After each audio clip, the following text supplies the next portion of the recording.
তো বন্ধুরা, বৃষ্টি গুড়ি গুড়ি বৃষ্টি হচ্ছে। মানুষজনের বাজারে মানে নাই বলতে চলে। যারকে একবারে নিত্য প্রয়োজনীয় দরকার তারা আসছে, তাছাড়া মানুষজন নাই। গুড়ি গুড়ি বৃষ্টি, খুব ঠান্ডা পরিবেশ, অত্যন্ত ঠান্ডা।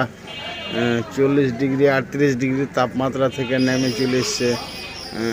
এখন মানুষ খুব ঠান্ডাতে আছে, ভালো লাগছে, খুব মনোরম পরিবেশে আছে। কিন্তু বৃষ্টিতে গুড়ি গুড়ি বৃষ্টি, মানুষের কাজ কামের খুব ক্ষতি হচ্ছে, তারপরও খুব ভালো লাগছে আর কি। প্রচুর তাপমাত্রা হয়ে গেছিলো 4 দিন আগে, আর 4 দিন থেকে বৃষ্টি হওয়ার কারণে খুব ভালো লাগছে আর কি। এটা অত্যন্ত শান্তিপ্রিয় দিন চলছে আর কি।